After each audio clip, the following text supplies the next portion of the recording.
After the asteroid, Earth's recovery and the rise of mammals. Full documentary.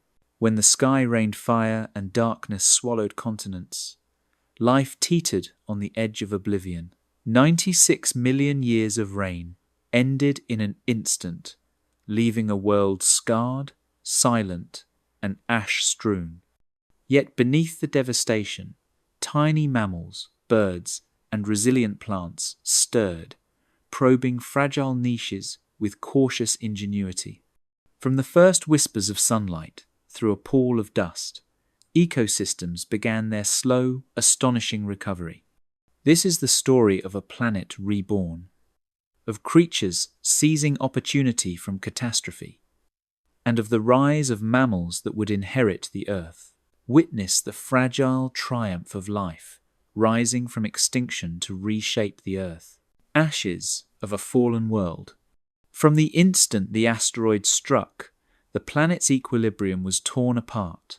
A wall of vaporized rock, molten silica, and incandescent metal erupted skyward, expanding faster than sound. Within minutes, the Yucatan Peninsula vanished beneath a fireball brighter than 1,000 suns, its energy release equivalent to over 100 trillion tons of TNT. Every forest within 1,000 kilometers ignited. Shockwaves circled the planet, bouncing from continent to continent, shattering cliffs and triggering earthquakes on fault lines that had lain dormant for millennia. The impact's violence was not confined to the point of collision. It became a global event, a single catastrophic heartbeat that ended an era. Across the distant seas, the light of day dimmed to an infernal red. Dust, ash, and pulverized carbonate minerals shot into the stratosphere, creating a veil of particulates that would circle the planet for years. Scientists studying the boundary layer between the Cretaceous and Paleogene, the famous KPG boundary, have found a razor-thin stratum of iridium-rich clay, a cosmic fingerprint left behind by the asteroid's extraterrestrial origin. Beneath that line lie the fossils of the Mesozoic world. Above it, a barren silence in the rock record. This thin boundary, found on every continent, marks a transition not just in geology, but in the very continuity of life. In the hours that followed, rain fell black and acidic. The oceans frothed with debris and dissolved carbon dioxide, lowering their pH and altering the chemistry of life itself. Soot from burning forests darkened the clouds, and even the polar regions received deposits of fine ash. Microtectites, glassy beads of melted crust, rained down across continents, some found today as far away as Denmark and New Zealand. Each droplet froze in midair, carrying in its molecular structure the story of impact melt and atmospheric descent. Through these remnants, geologists have reconstructed the cataclysm. A world briefly aflame, then plunged into shadow. Under the choking sky, the great reptiles died not in a single moment, but in a sequence of collapse.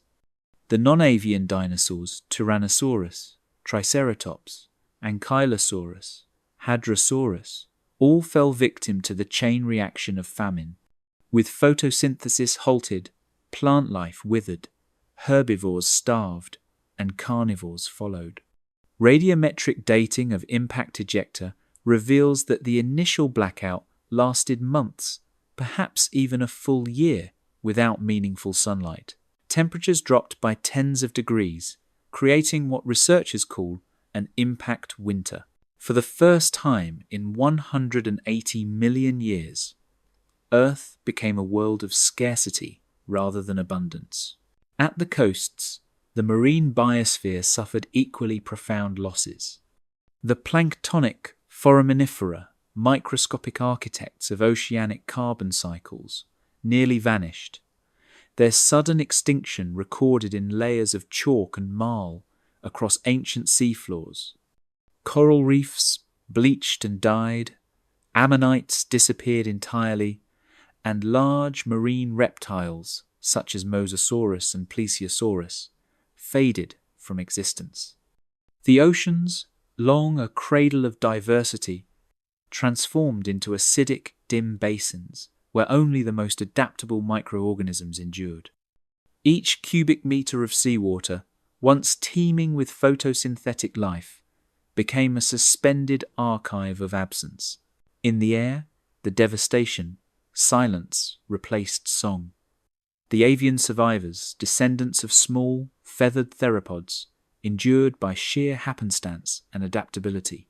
Fossil evidence from the Hell Creek Formation in Montana and other post-impact sites suggests that only a handful of bird lineages survived, those small enough to feed on seeds or carrion. The massive, toothed birds of the Cretaceous skies did not return. It was a new epoch defined not by dominance, but by endurance. Inland, the forests that once blanketed continents became fields of charcoal. Studies of charcoal microfragments within KPG deposits indicate that more than 70% of global forests burned within weeks of the impact. With no shade canopy to protect them, soil microorganisms died off, releasing stored carbon back into the atmosphere when the fires abated. The biosphere entered a feedback loop of destruction, flames feeding collapse, collapse feeding more flames. The Earth's surface, once lush with cycads, palms, and flowering plants, transformed into a desolate wasteland. Beneath that devastation, hidden in burrows and the hollowed roots of trees, the smallest creatures survived the unthinkable. Early mammals, no larger than modern rats, persisted through the chaos by remaining underground. Fossil evidence from Purgatorius, an insectivorous mammal found near the KPG boundary, shows traits adapted for digging and omnivory, traits that would become crucial to endurance. Their metabolic flexibility and nocturnal habits shielded them from starvation and ultraviolet radiation. Paleontologists studying carbon isotope ratios in mammalian teeth have inferred that these survivors relied heavily on detritus-based food chains, scavenging what little organic matter remained. On the surface, the air grew poisonous. Nitric oxides formed in the superheated atmosphere, combining with water vapor to produce acid rain strong enough to leach metals from rock. Rivers ran thick with iron and sulfur, staining sediments red and yellow, a planetary wound that can still be traced in the mineral record. The stratospheric dust layer persisted for years, reflecting sunlight and keeping global temperatures below freezing, even as fires continued to smolder in isolated pockets. Volcanic activity, already immense in the Deccan Traps of India, released yet more gases into the crippled climate system. Sulfur dioxide and carbon dioxide fluxes alternated between cooling and warming pulses, delaying recovery and destabilizing the carbon cycle for tens of thousands of years. Where vegetation tried to re-emerge, it did so in fits and starts. The fossil record of spores and pollen from this period reveals a dramatic event known as the fern spike, a sudden proliferation of ferns across once forested landscapes. This botanical resurgence, dated to a few centuries after the impact, signals both death and renewal. Ferns, resilient and fast-growing, were the first to reclaim the devastated soils. Their dominance marks the beginning of ecological succession, nature's tentative return to balance after annihilation. Each continent bore its scars differently. North America's ecosystem collapsed almost entirely, while parts of Asia and Australia retained isolated refuges where plant life and amphibians persisted. Marine recovery began in polar regions first, where upwelling currents supplied nutrients to surviving plankton communities. This uneven rebound underscores a fundamental truth of planetary catastrophe recovery is not uniform, and survival often owes as much to geography as to adaptation. Deep within the rock record, scientists find evidence not only of devastation but also of endurance. Zircon crystals from ejecta layers preserve traces of atmospheric composition immediately following the impact, showing rapid cooling and then gradual rewarming as aerosols settled.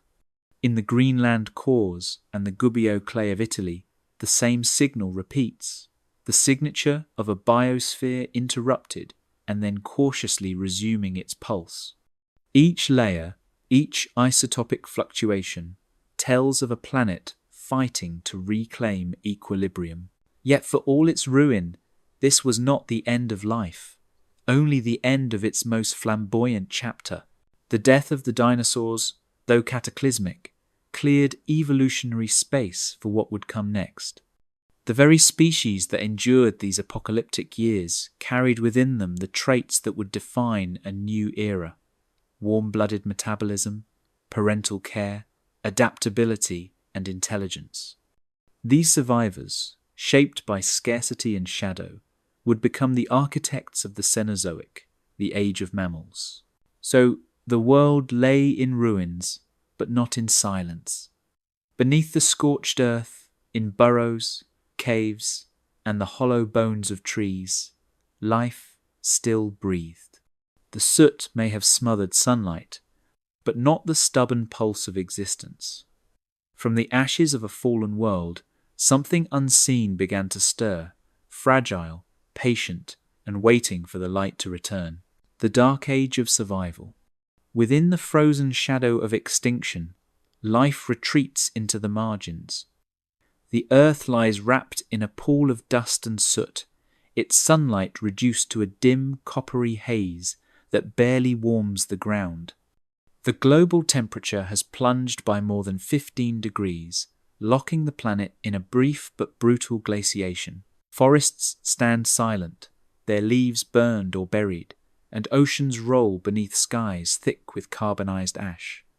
In this twilight, survival becomes less about dominance and more about endurance, a test of physiology, patience, and chance. Under the crust of ruined forests, warmth becomes the rarest resource. The soil, once teeming with insect life and plant roots, now serves as refuge for those that burrowed before the catastrophe. Fossil evidence from sites like Bug Creek Anthills in Montana reveals that tiny mammals, shrew-sized survivors such as Purgatorius and Protungulatum, retreated underground, nesting within the residual heat of decaying vegetation.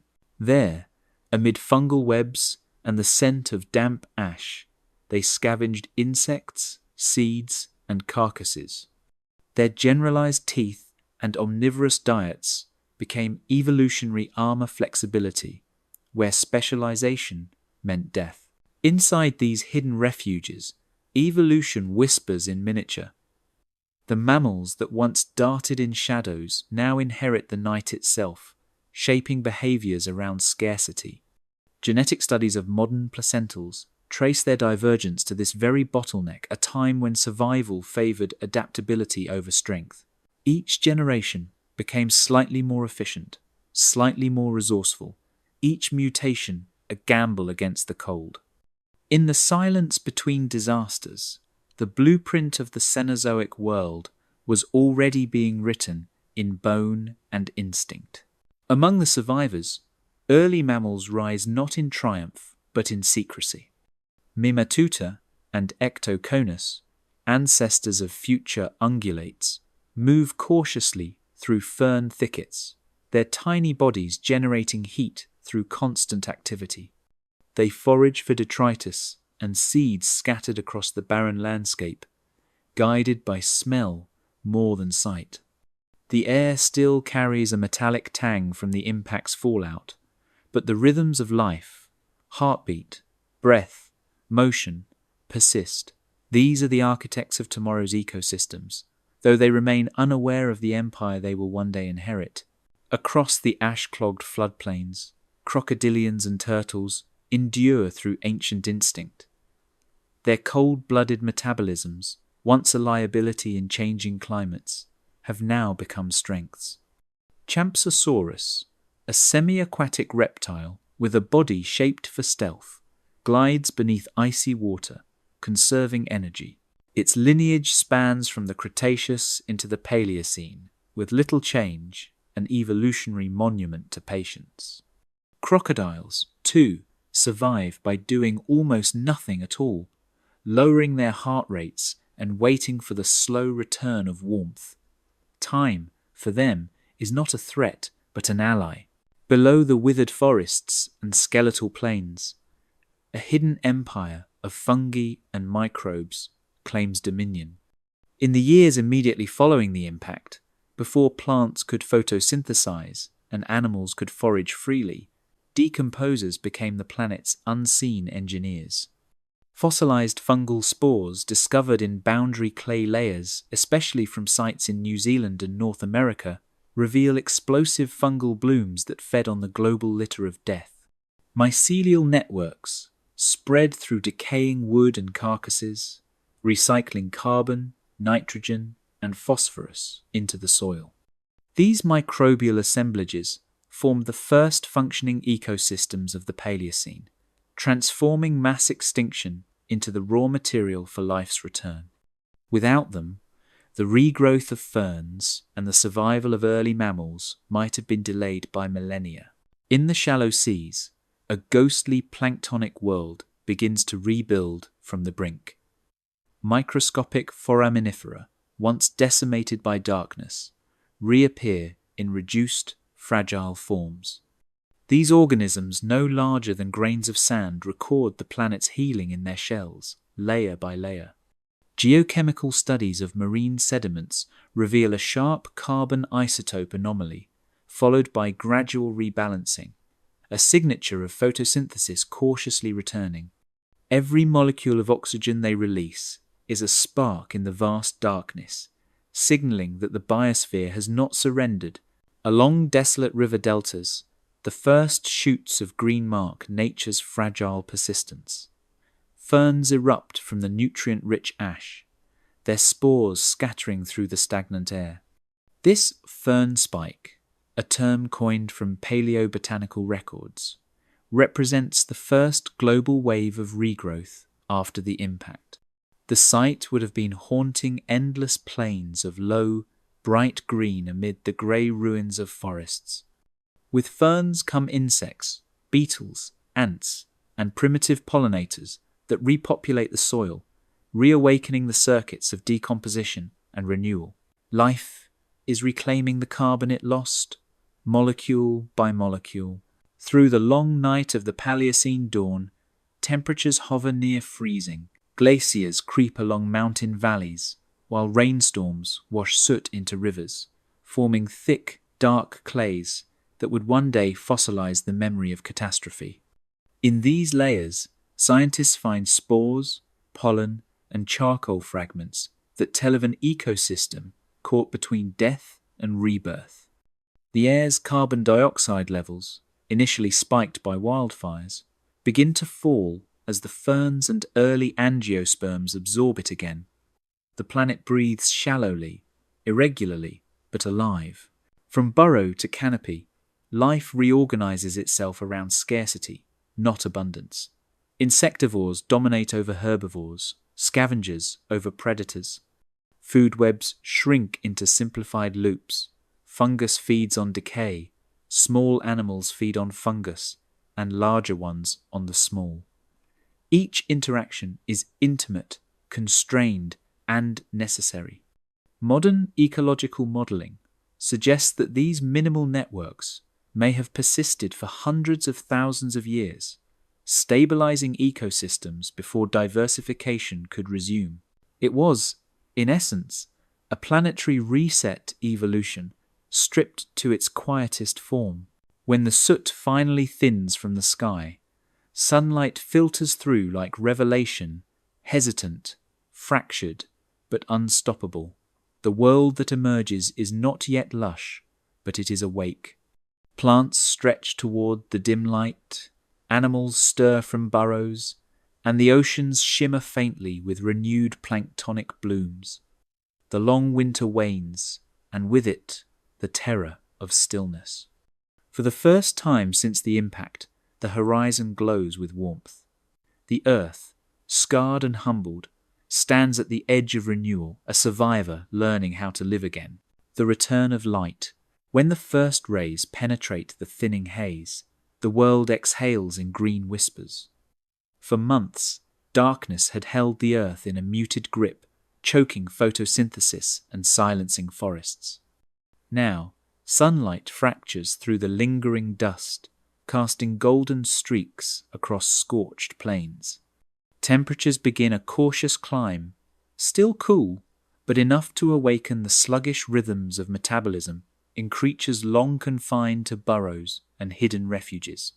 Every beam of light becomes a signal, a subtle promise that the ancient cycles of life can resume, and that the earth, though scarred, still breathes. On the scorched floodplains, ferns and early angiosperms stretch toward fractured sunlight. The fossil record reveals a delicate yet accelerating wave of plant succession. Pollen studies from North America and Europe indicate the expansion of broad-leaved shrubs and early flowering plants, some rising only a few centimeters at first, but forming the foundations of renewed canopy layers. Root networks probe ash-laden soils, stabilizing the land and reclaiming nutrients released by decomposition. Even amidst the grey residue of catastrophe, green life asserts itself, resilient and unrelenting. Among these tender shoots, insects return, delicate yet insistent, rebuilding ecological circuits. Beetles tunnel into soil, ants forage in emergent leaf litter, and primitive bees navigate fragile floral structures. Fossilized wing impressions and burrow traces suggest a rapid diversification, as these small organisms reignite the webs of pollination and nutrient cycling. Their activity not only supports plants, but also prepares the soil for mammals and larger herbivores to come, linking the first rays of light to the complex chains of post-impact survival. Across shallow lakes and tidal flats, fish and small amphibians exploit the new abundance. Microfossil analysis shows that minnows, gars, and early frogs rapidly recolonize these waters, feeding on emerging insect populations and detritus. Aquatic plants, sensitive to sunlight penetration, flourish along the margins, creating sheltered nurseries for juvenile species. In combination, these freshwater systems serve as microcosms of recovery, the earliest testaments to how life expands outward from niches of safety into the open, reawakening the paleontological stage for more complex interactions. In the underworld of decay, microbial mats and early fungal networks orchestrate unseen recoveries, converting ash and detritus into fertile substrates. Fossilized mycelial traces from Paleocene soils reveal dense, thread-like networks, stabilizing sediments and recycling nutrients, while isotopic analysis of associated organic matter indicates accelerated nitrogen and carbon cycling. These subterranean engineers create a foundation that allows plants to root more deeply and for invertebrates to thrive, establishing the biochemical scaffolding critical for terrestrial ecosystems. By reclaiming the soil before much else, microbes and fungi ensure that the light above can translate into robust, lasting life below, linking the first rays to the hidden engines of recovery. From burrows and hollows, small mammals emerge, testing the warmth and the light. Purgatorius cautiously navigates the ferns, nibbling on seeds, fungi, and insects, while Ectoconus begins exploratory foraging along newly greened slopes. Teeth wear patterns and limb morphology indicate that these mammals were beginning to exploit niches inaccessible to larger, now extinct reptiles. Each cautious movement is a negotiation with risk, balancing predation, exposure, and opportunity. In these fragile excursions, mammals lay claim to the first real windows of daylight since the impact, establishing the groundwork for Cenozoic dominance.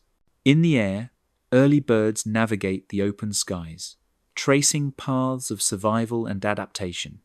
Fossil impressions from sites like Williston Basin show Lithornis wings in flight and Paedornis perched amid sparse shrubs, suggesting the reoccupation of arboreal niches.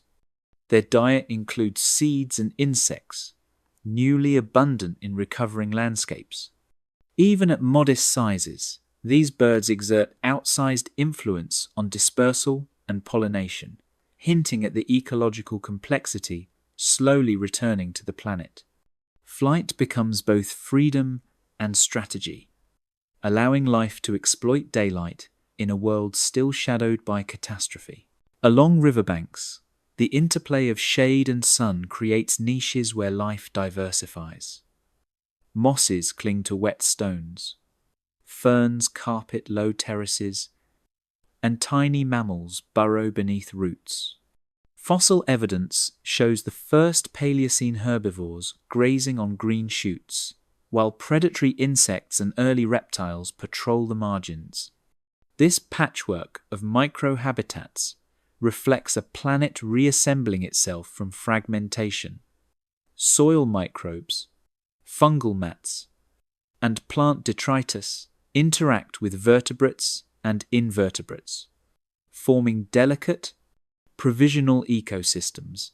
Each small success reinforces another, creating a mosaic of survival stitched together by sunlight. Through layers of sediment and pollen preserved in the fossil record, scientists trace the march of photosynthesis reborn. Carbon isotope studies reveal the gradual decline of post-impact atmospheric anomalies, while oxygen levels rise as plant life proliferates. Microscopic examination of preserved leaf structures shows that some species were adapting their stomata to the changing CO2 and light conditions, optimizing for a world still recovering from winter darkness. Every measure of leaf, every trace of pollen, becomes a window into a world slowly reclaiming energy from the sun. Across continents, plant succession follows predictable yet astonishing rhythms, transforming grey ash into fragile landscapes. Early angiosperms form thickets that shelter insects, while ferns continue to dominate open areas. This combination of plant strategies allows life to reclaim ecological niches methodically as sunlight moves across the surface from the equator to the poles. In North America, South America, and parts of Eurasia, sedimentary cores indicate that by the end of this initial Paleocene phase, entire river valleys had become verdant, albeit fragile, corridors of life, a stark contrast to the previous months of shadow and silence. As sunlight steadies over the horizon, the foundations of a new world pulse with potential, a stage for life's next ascent. The planet, once shrouded in darkness, now glows faintly with energy and colour. Small mammals, birds, amphibians, and plants inhabit interconnected landscapes, each species a thread in the emerging tapestry. From these first stirrings of daylight emerges the ecological scaffolding that will eventually support forests, grasslands, and the mammals that dominate the Cenozoic. From the greening of the earth arises the foundation for a new kind of world, one where the rulers of the past will never return. The kingdom of scavengers. As the first patches of green spread, scavengers claim the remains of a lost age. The forests and floodplains, still fragile with regrowth, are littered with the vestiges of giants, broken bones, tattered scales, and the occasional fossilized carcass preserved in ash. Here, life adapts quickly, learning to exploit the remnants left by those that once ruled the planet. Energy, once trapped in towering dinosaurs, now flows through smaller, more nimble forms. Each scavenger moves with quiet efficiency, testing the boundaries of this new world while avoiding competition and the lingering shadows of extinction. On ash-strewn riverbanks, crocodilians patrol silently, sensing decaying flesh beneath the water. Borealis sucus, a 3-meter semi-aquatic predator, glides through shallow pools, pausing to snap up floating carcasses or fish weakened by harsh conditions. Fossilized bite marks on bones from North American Paleocene deposits suggest that these reptiles dominated the aquatic margins, consuming not only fish, but the occasional small mammal unlucky enough to approach the water's edge. Their survival strategy is deceptively simple: patience, stealth, and an uncanny ability to exploit every opportunity, no matter how small. Among the shrubs, early birds exploit every fallen carcass, their keen eyes betraying a clever intelligence. Flight-capable species, such as Lithornis and Paedornis, weave through low branches and ferns, pecking at meat, insects, and plant matter. Trace fossils indicate that they often congregated near larger kills, taking advantage of resources inaccessible to other animals. Their presence reshapes the food web, redistributing nutrients across the landscape and dispersing seeds from consumed plants. These birds, small and often overlooked, become the quiet engineers of ecosystem recovery. Small mammals, cautious yet daring, scurry over the debris of fallen giants in search of nourishment. Species like Purgatorius, Protungulatum, and Ectoconus move along ash-laden forest floors, nibbling seeds, insects, and carrion. Fossilized teeth show adaptations for omnivory, while burrow complexes provide safety from both predators and environmental extremes. Each successful foraging venture reinforces the mammal's role in shaping early Paleocene ecosystems. Though tiny compared to the vanished reptiles of the Cretaceous, their collective impact is profound, initiating a slow, steady restructuring of terrestrial communities. Within tidal flats and coastal lagoons, opportunistic fish and amphibians ingest remnants overlooked by larger feeders. Microfossils and sedimentary evidence indicate that small freshwater fish, primitive frogs, and salamanders capitalized on nutrient-rich waters, consuming decaying matter and detritus. This exploitation of aquatic carrion links terrestrial and marine recovery, highlighting a subtle continuity in the flow of energy across ecosystems. Even in the absence of apex predators, life finds balance through opportunism and adaptability. Under canopy shadows, microbial mats and fungi accelerate decomposition, feeding both themselves and the next generation of consumers. In ash-enriched soils, fungal hyphae spread rapidly through decaying organic matter, converting it into bioavailable nutrients. Coprolites and fossilized mats confirm that these microorganisms formed the backbone of early food webs, sustaining invertebrates and small vertebrates alike. Their quiet activity underpins every ecological interaction, ensuring that the legacy of the fallen giants feeds the emergent survivors, and that decomposition itself becomes an act of creation. Across floodplains, competition drives behavior. Dominance hierarchies emerge, where size and speed dictate who claims the prize. Crocodilians assert control over river margins, birds chase rivals through thickets, and mammals jostle in burrowed territories. Fossilized bone assemblages reveal repeated scavenging events, showing that survival is rarely solitary. Instead, life organizes around opportunity, timing, and persistence. In these interactions, new patterns of ecological hierarchy form temporary, fragile, yet vital for sustaining diversity in a recovering world. Fossil evidence of tooth marks, scratches, and gnawed bones reveals the tempo of scavenger life in the early Paleocene. In North America and Europe, paleontologists have documented repeated feeding traces on dinosaur remains, indicating that carrion remained a resource for decades after extinction events.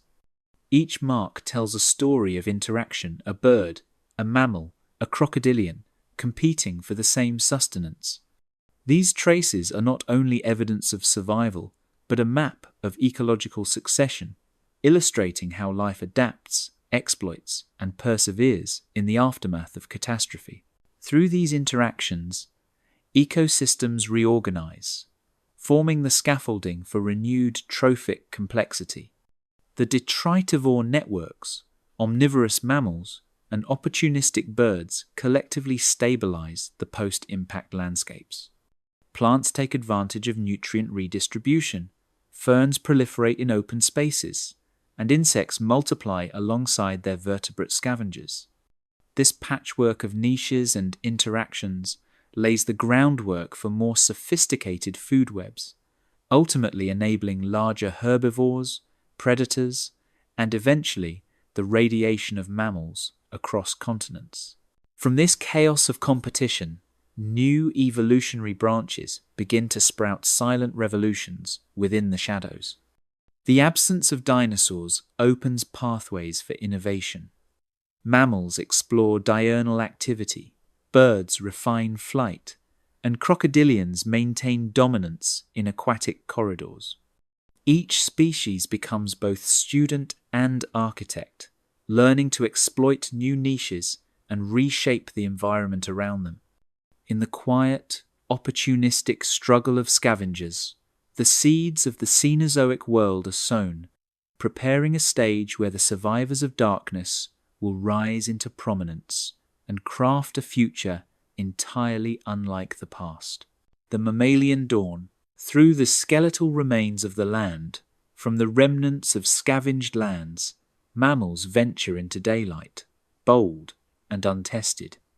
The shadow of the fallen giants still lingers across floodplains and forests, but in this new openness, small forms move with cautious curiosity.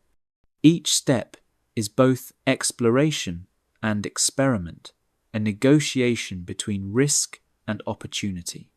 Fossil evidence suggests that these early mammals, though tiny compared to their former reptilian rulers, rapidly exploit emerging niches, reshaping the ecological landscape from the ground up. Their movement is deliberate yet dynamic, marking the beginning of a slow, inexorable claim over a world freshly cleansed of dominance. Along newly verdant floodplains, small omnivores probe every niche, nibbling seeds, insects, and tender shoots. Purgatorius traverses fallen logs and ash-coated soils, with teeth adapted for mixed diets, allowing for flexible foraging. Protungulatum, slightly larger, alternates between scavenging and herbivory, demonstrating behavioral plasticity. These mammals exploit the patchwork of plant succession, the young angiosperms and ferns, providing not just food but shelter from predators and environmental extremes. Fossilized stomach contents reveal the diversity of diets and the early establishment of omnivory as a survival strategy, essential for life in a fluctuating post-impact world. In the low canopies, early arboreal species experiment with climbing, gliding, and nocturnal exploration. Limb fossils and claw morphology indicate that Purgatorius and its relatives possessed adaptations for grasping and balance, allowing safe navigation among branches.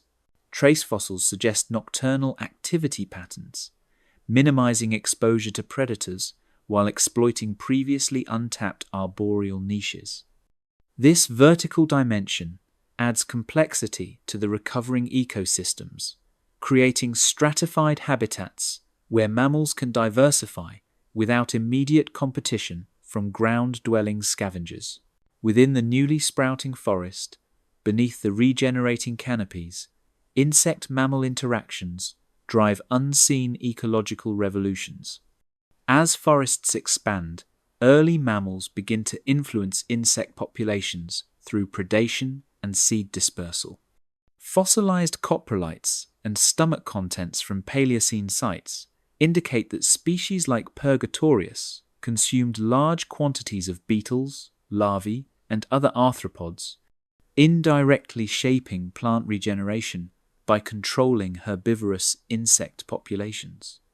Simultaneously, these mammals disperse seeds in their feces, contributing to angiosperm propagation and the spatial restructuring of plant communities. This intimate interaction between mammals and insects reveals an often overlooked facet of ecosystem recovery, demonstrating that mammals were not merely consumers, but active agents, shaping the foundation of the emerging Cenozoic forests. Across river deltas, semi-aquatic mammals exploit shallow waters, diversifying both diet and habitat. Fossilized remains show partially webbed feet and limb modifications suited for wading and swimming. These early semi-aquatic foragers consume insects, small fish, and plant material, linking terrestrial and aquatic food webs. Their presence stabilizes riparian zones, aids in nutrient redistribution, and sets the stage for later, larger aquatic and amphibious mammals. In these shifting environments, mammals are not merely surviving, they are actively shaping the landscapes they inhabit. Within the forest understory, competition drives subtle adaptations in dentition and limb structure. Fossil jaws reveal increasing specialization, from omnivorous grinding teeth to early herbivorous patterns capable of processing tougher vegetation. Limb bones reflect both speed and agility, facilitating escape from predators or the pursuit of mobile prey. Each morphological innovation is a response to ecological pressures, a demonstration of life's capacity to evolve rapidly in the absence of dominant reptiles. These small yet significant shifts foreshadow the evolutionary radiation that will dominate the coming Cenozoic. In open plains, herbivorous species expand in size, feeding on increasingly abundant angiosperms and ferns. Ectoconus, a basal ungulate, grows larger than its ancestors, exploiting grassy and fern-rich zones. Fossil evidence indicates body lengths of up to 50 centimeters, sufficient to deter smaller predators, but still nimble enough to forage efficiently. These herbivores transform the vegetation structure through grazing, opening clearings, and allowing sunlight to reach lower strata, which in turn encourages plant diversity. This reciprocal interaction between mammals and flora marks the first steps in reshaping terrestrial ecosystems at a continental scale. From fossilized teeth and jawbones, paleontologists reconstruct the growing complexity of mammalian diets. Isotopic analyses reveal shifts from insectivory to omnivory and herbivory, demonstrating dietary flexibility. Such diversification allows mammals to inhabit niches previously unavailable, reducing direct competition and promoting species coexistence. Even in a post-catastrophic landscape, the interplay between diet, morphology, and habitat usage drives a rapid expansion of mammalian influence, a quiet yet powerful evolutionary revolution. As lineages diverge, placentals and marsupials carve out distinct ecological territories, rarely overlapping. Fossil distribution shows that placental mammals dominate certain floodplains and delta regions, while small marsupials exploit forested and arboreal niches. This early geographic and ecological separation prevents direct competition, fostering adaptive experimentation. Over time, these separate paths will lead to remarkable evolutionary outcomes. Ungulates, primates, and carnivorans emerging from these first experiments in specialization, each carving out roles in a renewed biosphere. Through these evolutionary experiments, mammals transform landscapes and reshape trophic hierarchies. With the absence of apex dinosaurs, mammals take up the ecological slack, creating new predator-prey relationships, altering plant structure, and diversifying both spatially and behaviorally. Trace fossils, coprolites, and plant remains all indicate a system in flux, yet moving towards stability. By exploiting niches that were once denied to them, mammals not only survive but actively drive the emergence of a complex, interlinked ecosystem. And as mammals expand, so too do the forests, reshaping Earth's geography and creating new frontiers for life. The verdant canopy spreads across floodplains and deltas, supporting both herbivorous and omnivorous mammals while offering shelter and food for emerging birds and reptiles. In these flourishing landscapes, evolutionary experimentation accelerates, setting the stage for the incredible diversity that will define the Cenozoic era. The mammalian dawn is not merely a moment of survival. It is the quiet, relentless assertion of life's capacity to claim, transform, and redefine a planet that once belonged to the giants. Forests of renewal, cracks in the scorched soil, exhale the first whispers of green, unnoticed yet unstoppable. The scars of the asteroid's aftermath remain etched across continents, but from these fissures emerge life's tentative reclamation. Tiny shoots of ferns and early flowering plants pierce the ash, fragile yet persistent, drawing sustenance from the mineral-rich sediments left behind. Fossil pollen from mid-Paleocene strata confirms these early colonizers rapidly expanded, forming the first networks of plant life since the global catastrophe. In the silence of these nascent groves, the earth begins its slow exhalation, a subtle but determined rhythm of renewal. Photosynthetic life stirs in the misted lowlands, its subtle revival humming through the air. Carbon isotopic analysis indicates a steady rise in primary productivity as sunlight gradually penetrates residual dust. Angiosperms and ferns dominate these spaces, their fronds and leaves capturing energy, stabilizing soil, and providing microhabitats for emerging herbivorous mammals. Protosoil layers show that microbial mats and decomposing detritus work in concert, transforming barren land into patches capable of supporting diverse life. Each breath of oxygen released strengthens the atmospheric balance, setting the stage for more complex ecological interactions. Tiny spores drift on currents, carrying the promise of forests yet to rise. Wind-borne dispersal accelerates recolonization, ferrying ferns and gymnosperm spores across vast distances. Fossilized spores at sites like Hell Creek reveal not only local growth, but also connectivity between distant ecosystems.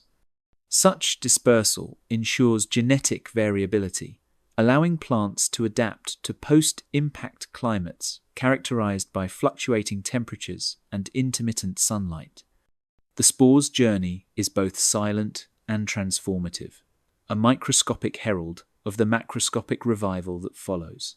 Roots twist and stretch through newly soft sediments, probing cautiously, sensing the moisture of a recovering world.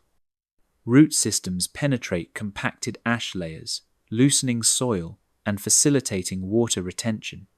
Evidence from paleosols shows that early angiosperms and gymnosperms established symbiotic relationships with mycorrhizal fungi, enhancing nutrient uptake and accelerating growth. These underground networks not only support plant health, but also anchor the soil against erosion, creating stable platforms for herbivorous mammals to forage and travel. The subterranean activity hums with quiet productivity, laying the structural foundation for the first complex biomes. Rivers of fungal spores wind through the forest floor, circulating unseen, seeding mutualistic partnerships across the recovering ecosystem. These spores, carried through soil, water, and wind, establish symbiotic relationships with the roots of early angiosperms and gymnosperms, enhancing nutrient absorption and accelerating plant growth in otherwise nutrient-poor sediments. Paleosol analyses from North American Paleocene sites reveal dense hyphal networks intertwined with plant roots, demonstrating that fungi were critical for stabilizing ecosystems during early forest recovery. This subterranean exchange not only supports plant vigor, but also indirectly sustains mammals and insects dependent on vegetation for food and shelter, illustrating the unseen threads that connect all layers of a regenerating biome. In hidden glades, fungal networks thread unseen, knitting soil and symbiosis together. Fossilized fungal hyphae indicate an extensive presence of saprophytic and mycorrhizal fungi, decomposing dead organic matter while facilitating nutrient transfer. These organisms serve as ecological engineers, connecting plants, mammals, and insects in intricate food webs. Early mammals, particularly omnivorous species, indirectly rely on this fungal activity by feeding on nutrient-rich roots and fruits, linking subterranean and surface ecosystems. In this quiet interplay, the Earth's regenerative machinery hums, invisible yet essential. Seedlings drift along jagged river scars, carried by water toward fertile ground. The shifting courses of rivers, swollen by rainfall and runoff, deposit sediment and seeds downstream. Fossilized plant debris suggests angiosperms and ferns rapidly colonize these newly formed banks, forming ribbons of vegetation that connect isolated patches of life. Aquatic mammals and amphibians follow, consuming fruits and dispersing seeds further, illustrating the early coupling of hydrology, plant propagation, and animal activity. These corridors foreshadow later forest connectivity and the establishment of continuous biomes. Morning mists reveal the shimmer of dew on nascent fronds, heralding renewed cycles of growth. Early birds, such as Lithornis and Paedornis, navigate these glades, feeding on insects and pollinating emerging flowering plants. Coprolite analysis shows their diet includes seeds and arthropods, highlighting their dual role in nutrient cycling and ecological stabilization. Insect resurgence drives the decomposition of organic matter, facilitating faster soil enrichment. The mist-laden mornings mark a rhythm of interaction, a choreography of life returning to balance after near annihilation. Patches of moss and lichens colonize stones and fallen ash, silently stabilizing the terrain. These pioneer organisms, preserved in Paleocene deposits, perform essential ecological functions, holding soil in place, moderating moisture, and creating microhabitats for invertebrates. Beetles, ants, and other early insects exploit these niches, contributing to the breakdown of detritus and the spread of fungal spores. The quiet labor of these small creatures establishes nutrient cycles and microclimates critical to the expansion of larger plant and animal species. In their subtle persistence, the groundwork is laid for the broader reforestation that follows. The first insects of a new epoch navigate this delicate lattice, their activity sparking early food chains. Fossilized beetle elytra and larval burrows indicate insect populations exploded as vegetation increased, creating prey for omnivorous mammals and seed-dispersing birds. The reintroduction of trophic interactions stabilizes the ecosystem and encourages further diversification of both flora and fauna. Plants, in turn, adapt to this renewed herbivory pressure, developing tougher fronds, thicker stems, and novel reproductive strategies. Through these cascading effects, the planet's regenerative pace accelerates, hinting at the richness yet to come. Life stirs in tentative pulses, accelerating from these quiet beginnings, hinting at the predators and complexity yet to come. Small carnivorous mammals and early reptiles, once constrained by post-impact scarcity, begin to exploit the expanding web of prey and shelter. Fossil evidence shows slight increases in body size and dentition adaptations suited for predation on insects and small vertebrates. This subtle emergence of hunters does not yet dominate the landscape, but signals the next phase of ecological complexity. The forests, no longer barren, pulse with interconnected life, a prelude to the intricate Cenozoic ecosystems that will define the planet's recovery from the age of extinction. Predators, reborn, silent stalkers glide through the shaded understory, senses alert to every flicker of movement. The mid-Paleocene forests, once silent havens for herbivores, now echo with the subtle stirrings of hunters. Early carnivorous mammals, small yet cunning, navigate leaf-strewn floors, whiskers twitching as they detect the faintest vibrations of insects or tiny vertebrates. Fossil evidence from North American sites such as Hell Creek suggests that species like Protungulatum relied on keen senses and dexterous limbs to capture prey, laying the groundwork for the first post-asteroid predator-prey dynamics. Every cautious step signals the revival of ecological tension in a world still healing from extinction. Along the edge of rejuvenated streams, clawed feet disturb soft sediment, marking the first traces of predation. Semi-aquatic mammals and small crocodilians move stealthily, probing shallow waters for amphibians, fish, and invertebrates. Tooth morphology studies indicate adaptations for gripping and slicing, suggesting early specialization in hunting techniques. Trace fossils, including claw marks and shallow depressions, preserve these fleeting interactions, revealing the subtle yet profound impact of predators on both terrestrial and aquatic microhabitats. From fallen logs, sharp eyes follow insect and small vertebrate activity, calculating the next opportunity.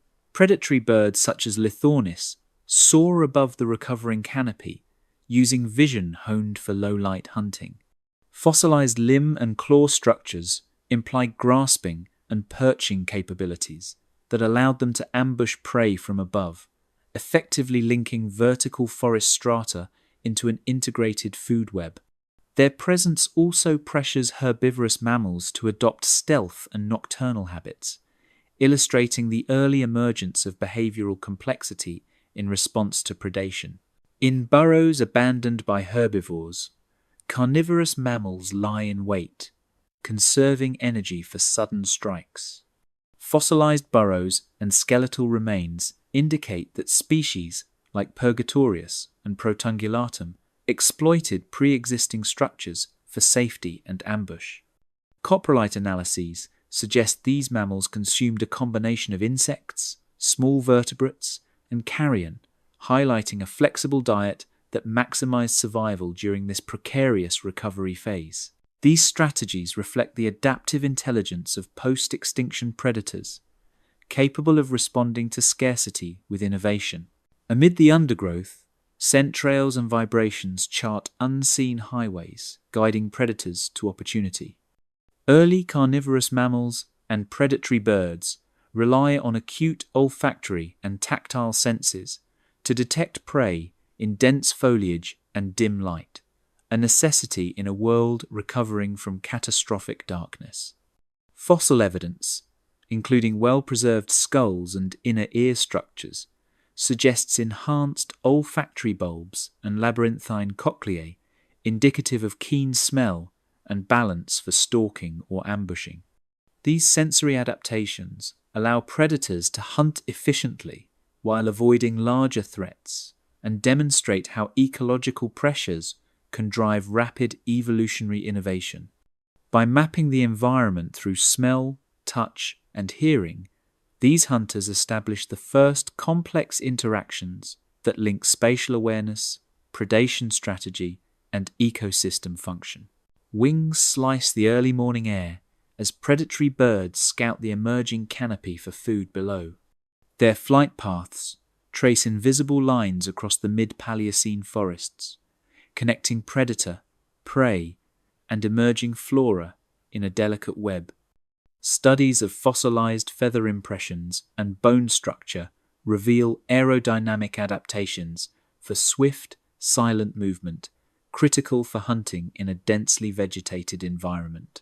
As these birds hunt, they inadvertently shape insect populations and influence plant pollination, linking predation to broader ecological processes.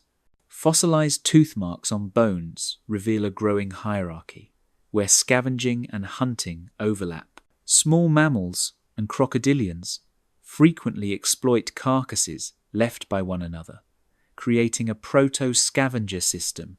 This dual strategy of active predation and opportunistic feeding accelerates nutrient cycling, stabilizing post-extinction ecosystems. Paleontologists infer from bite patterns and bone wear that competition between species was subtle yet consistent, establishing the first structured trophic layers in a recovering world. Shadows stretch across fallen logs and stream beds, marking territories claimed through scent and sound. Evidence from fossilized trackways and claw marks indicates that early predators established defined home ranges, using territoriality to reduce competition and secure critical resources.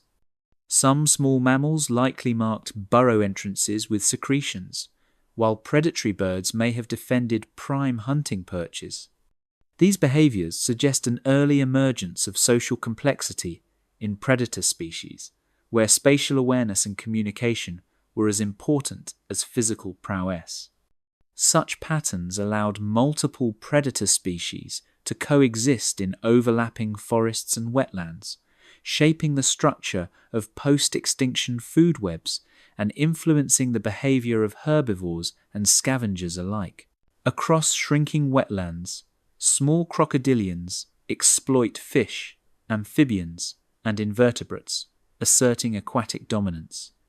Morphometric analysis of fossilized jaws shows adaptations for gripping slippery prey, while limb proportions indicate maneuverability in shallow waters. Their predation helps regulate aquatic populations, allowing for balanced nutrient flow and the continued proliferation of small vertebrates. These waterways become ecological bridges, linking terrestrial and aquatic recovery and demonstrating the interdependence of post-impact habitats. Behavioral adaptations emerge.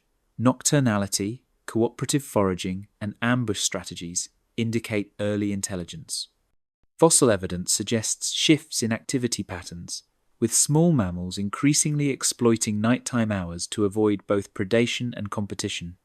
Morphological studies reveal elongated limbs and flexible digits, optimizing climbing and rapid bursts of movement. Such adaptations not only improve survival rates, but also begin to define species-specific ecological roles, setting a template for the diversity of later Cenozoic predators. The interplay of predator and prey accelerates ecological refinement, shaping vegetation and animal behavior alike.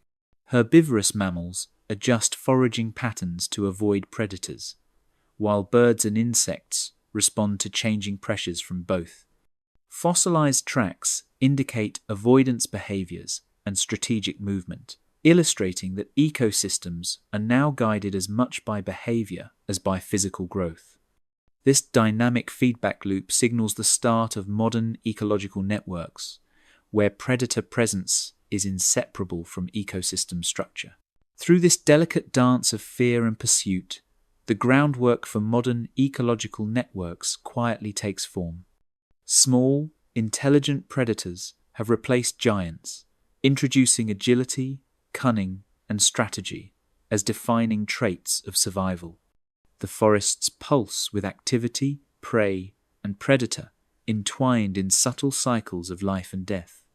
With these early hunters establishing trophic hierarchies, the planet's post-asteroid biomes gain balance and complexity, foreshadowing the rise of mammals and birds as dominant ecological players in the Cenozoic.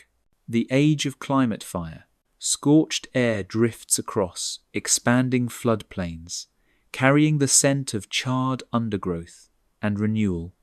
The mid to late Paleocene world once recovering from darkness and extinction, now feels the relentless push of rising temperatures. Forest patches, still young and patchy, smolder after repeated wildfires, sending plumes of smoke across the landscape. Charcoal layers preserved in sediment cores across North America reveal that these fires were not isolated. They were cyclical, igniting both open plains and dense stands of gymnosperms, resetting ecological succession and challenging life to adapt to volatile conditions. Rivers swell and recede, reshaping channels and depositing nutrient-rich silt for opportunistic vegetation. Floodplains become dynamic arenas where plants and animals interact under shifting conditions.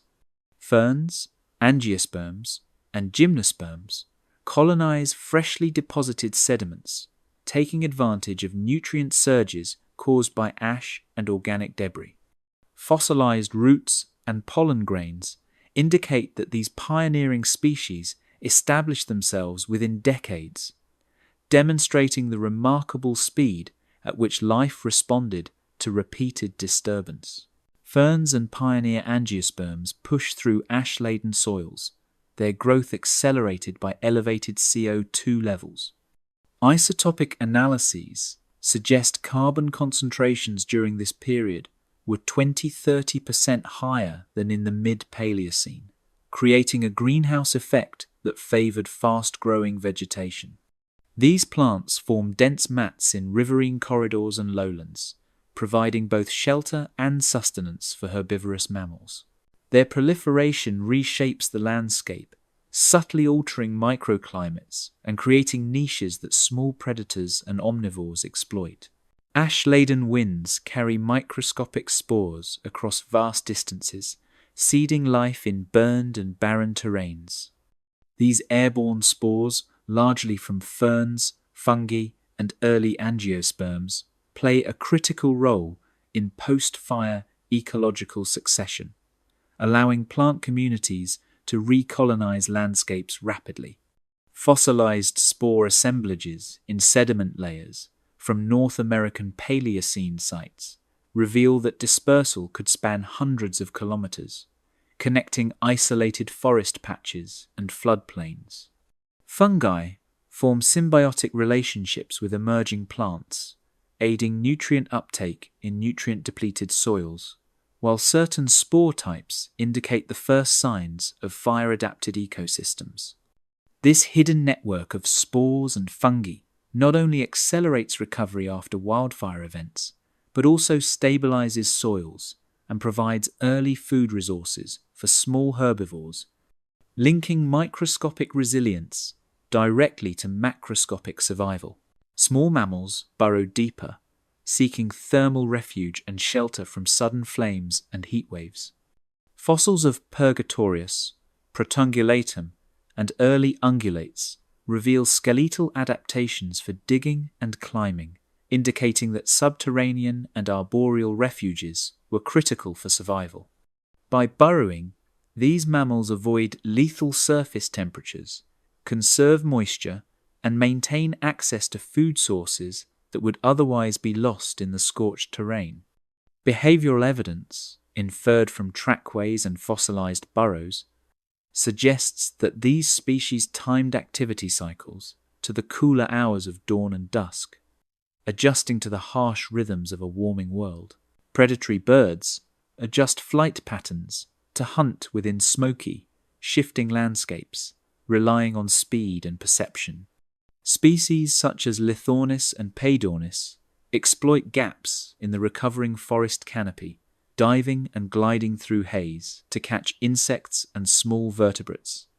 Wing morphology preserved in fossils shows elongated feathers for maneuverable flight, while their visual acuity allows hunting in dim or smoky light.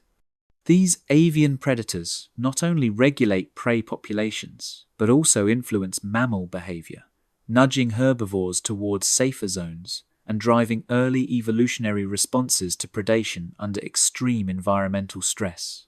Trace fossils indicate that aquatic species respond to droughts and floods by migrating along ephemeral streams.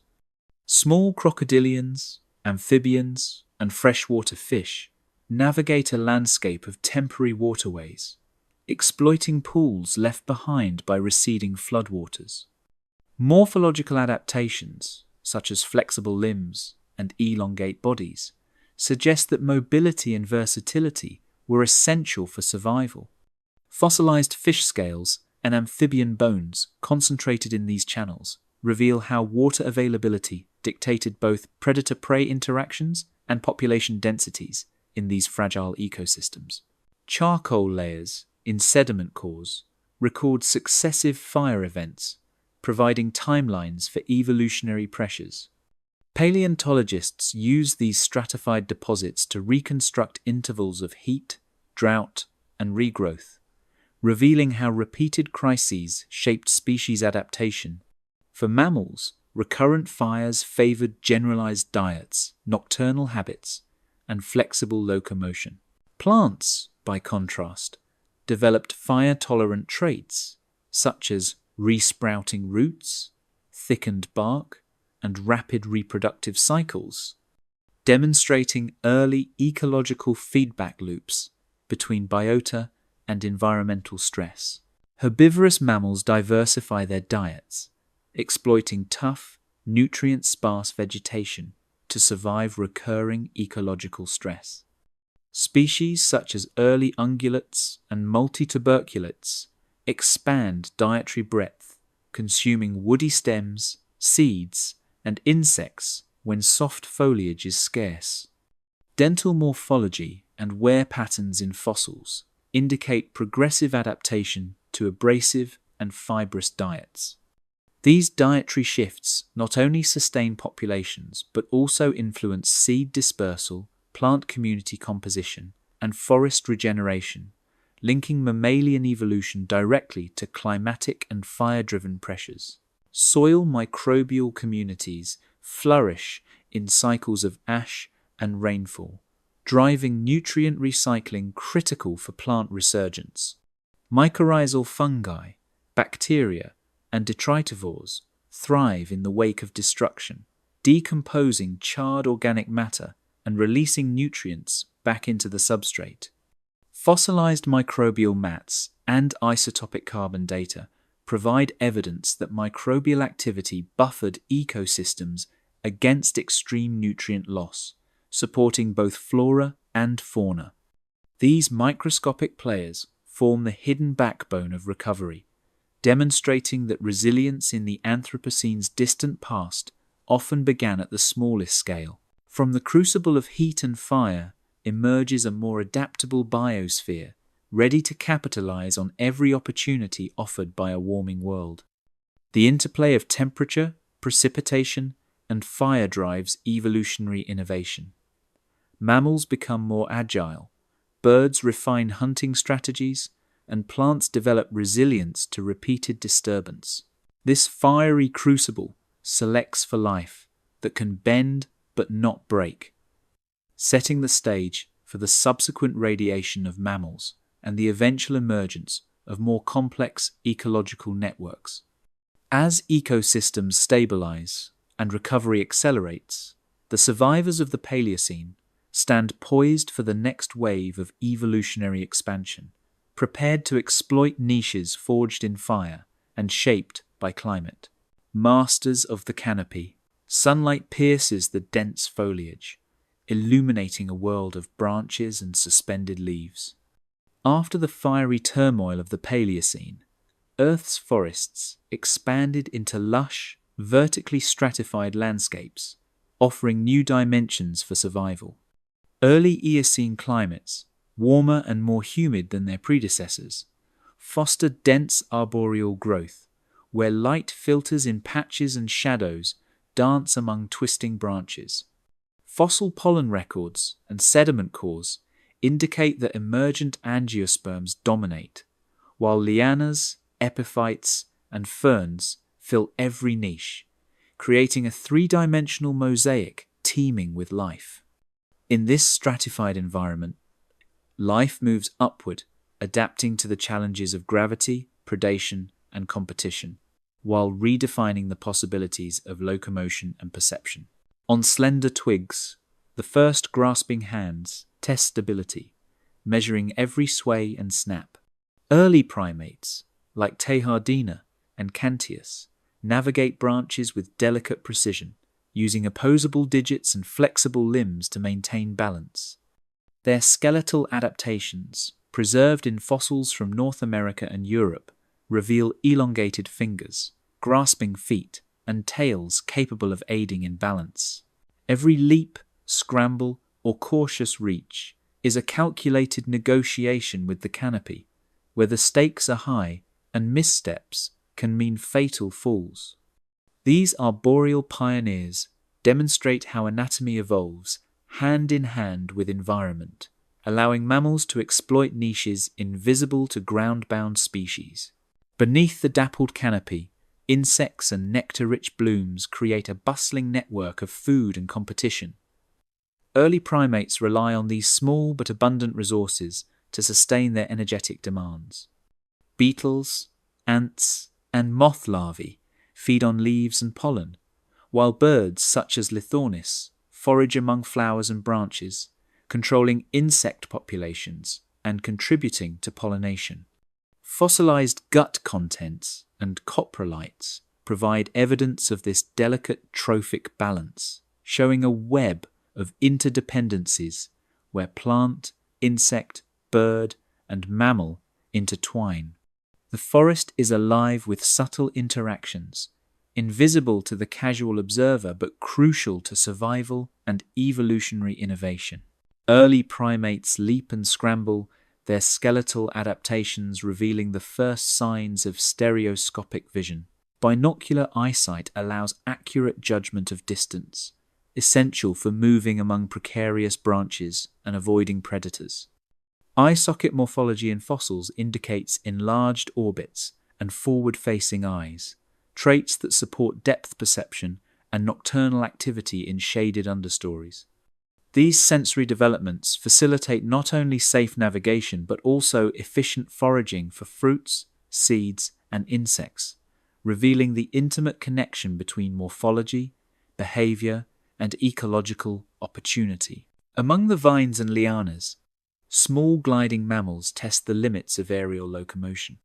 Fossil evidence from early Eocene sites indicates species like Volaticotherium could glide between branches using extended patagia to traverse gaps in the canopy. This adaptation not only allowed access to dispersed food resources, but also provided a novel escape strategy from predators both above and below. These early experiments in controlled flight illustrate how vertical complexity drives evolutionary innovation, offering mammals unprecedented mobility and ecological versatility. By mastering both climbing and gliding, these creatures begin to exploit the full three-dimensional landscape, foreshadowing later diversification into volant and semi-volant lineages.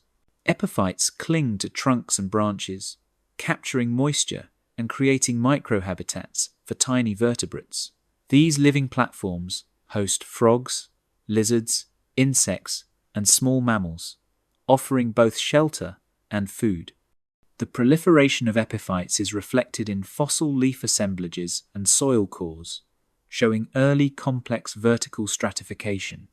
They act as ecological scaffolds, supporting species interactions in a world where floor-level resources remain competitive and risky.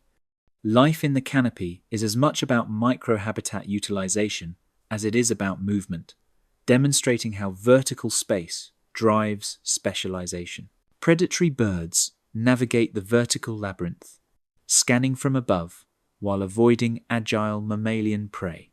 Species such as early lithornithids exploit their aerial advantage, diving through foliage to capture insects or small mammals. Wing and claw morphology preserved in fossils indicates adaptations for maneuverability in cluttered habitats, emphasizing the interplay between predator and prey in shaping evolutionary trajectories.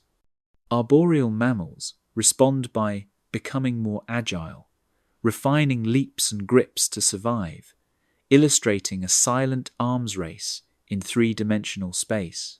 Fossilized dental remains indicate a shift toward frugivory and omnivory, suggesting diverse arboreal diets. Teeth adapted for grinding fruit, seeds, and occasional insects allow mammals to take advantage of patchy and seasonally variable resources. This dietary flexibility supports population growth and dispersal across canopy corridors, while influencing plant evolution through seed dispersal and selective feeding pressures. The forests become both a buffet and a crucible, shaping mammals as ecological engineers and creating feedback loops between flora and fauna. Tree holes, vines, and overhanging branches serve as temporary shelters, nurseries, and escape routes from ground-level threats. Fossil evidence of nesting cavities and burrowed hollows suggests early arboreal mammals employed a range of strategies to avoid predation and environmental stress. These structures provide safe sites for offspring and resting locations during nocturnal activity, illustrating the integration of behavior, environment, and survival. Arboreal life is not merely locomotion. It is a series of calculated choices mediated by anatomy, ecology, and intelligence. Mammals, birds, and insects interact in intricate food webs, demonstrating early trophic complexity in a three-dimensional space. Insects pollinate flowers while serving as prey. Mammals disperse seeds, inadvertently shaping forest structure. Birds control insect populations while competing for nesting sites. Fossilized coprolites, gut contents, and trace fossils reveal these dynamic relationships, confirming that canopy ecosystems are not isolated communities but fully integrated, multi-layered systems. Life thrives here, not by dominance but by balance, and the selective pressures of vertical life drive rapid adaptation and diversification. Peering down from the canopy, life begins to envision the world beyond, foreshadowing the eventual conquest of open plains. As early primates and other arboreal mammals master their vertical realm, the skills they develop, leaping, grasping, visual acuity, will later translate into the ability to exploit new habitats. These forests are the proving grounds for evolutionary ingenuity, where intelligence, flexibility, and adaptability become as important as size or strength. The stage is set for the expansion of mammals into diverse terrestrial niches, heralding the rise of the Cenozoic's next ecological chapters, where speed, endurance, and the vast openness of plains will redefine survival. Plains of opportunity. As the last canopies thin, light spills across endless horizons, reshaping the world below. The shadows of ancient forests retreat, revealing rolling expanses of grass and herbaceous plants that stretch toward the horizon. Early mammals, once adapted to climbing, scrambling, and stealth, now confront the challenges of horizontal landscapes, where survival depends on endurance, speed, and acute perception. Fossil reconstructions and sedimentary trackways reveal herds of small ungulates cautiously traversing these open grounds, leaving ephemeral imprints that will speak to paleontologists millions of years later. The shift in topography demands new behaviors, reshaping social structures and predator-prey interactions across the emerging plains. Long-limbed mammals stretch their stride, testing speed and stamina across open ground. Early perissodactyls, like Hyracotherium, no larger than a modern-day fox, developed elongated limbs and digit reduction to increase stride efficiency. Their small size allows nimble turns, but the open spaces expose them to predation, favoring grouping and vigilance. Herding behavior emerges as a natural response to threat, a strategy that amplifies the evolutionary arms race between prey and predator. Over time, natural selection hones both muscular and skeletal systems, for sustained running, creating a template for cursorial mammals that will dominate open landscapes for millions of years. In shallow depressions, fossilized trackways record the silent passage of early ungulates. These ancient footprints, preserved in fine-grained sediments, reveal not only gait and speed, but also patterns of movement, social cohesion, and environmental preference. Paleontologists studying the Hell, Creek, Bridger, and Messel formations uncover subtle spacing and alignment patterns, indicating that some herds may have migrated seasonally following water sources and emergent vegetation. The tracks also capture the interactions between multiple species, showing how small, carnivorous mammals shadowed herbivorous groups, exploiting opportunities created by gaps or stragglers. These ephemeral records provide an intimate snapshot of Eocene life, bridging the gap between skeletal anatomy and ecological behavior. Grasses and herbaceous plants spread in patchwork mosaics, offering both food and refuge. Sediment cores and pollen analysis reveal early poaceae and related angiosperms encroaching into open soils previously dominated by ferns and small shrubs. Their shallow but wide-reaching roots stabilize sediment and enhance soil fertility, facilitating further plant colonization. These vegetative mosaics create dynamic microhabitats, allowing small mammals to forage while remaining partially concealed. Herbivory drives local nutrient cycling, enriching soils and accelerating the pace of ecological succession. Over time, the plains transform from sparse, fragile terrain into resilient, interconnected ecosystems capable of sustaining diverse mammalian communities. Predatory mammals observe from elevated ridges, scanning for movement among herds. Emerging from sparse scrub, early nimravids display elongated canine teeth and semi-retractable claws, adaptations that hint at the evolutionary experimentation of carnivorous mammals. Creodonts and early miacids, weighing between 5 and 15 kilograms, stalk these open spaces, relying on stealth, speed, and cooperative hunting tactics rather than brute force. Sediment layers from the Willwood Formation reveal that drought cycles periodically funneled herds into concentrated watering holes, intensifying encounters with these agile predators. Fossil evidence of limb morphology indicates adaptations for sprinting bursts, clawed digits for gripping soft soil, and jaw structures designed for rapid consumption of small prey. The wind carries scents and signals, guiding social groups and alerting prey to danger. Olfactory cues become crucial in open landscapes, where visual concealment is limited. Nasal anatomy in early ungulates suggests heightened scent detection capabilities, allowing herds to coordinate movements and maintain awareness of predators at greater distances. Similarly, carnivores develop acute olfactory systems to track prey across vast plains. This chemical communication fosters subtle behavioral adaptations, influencing mating, feeding, and territorial interactions.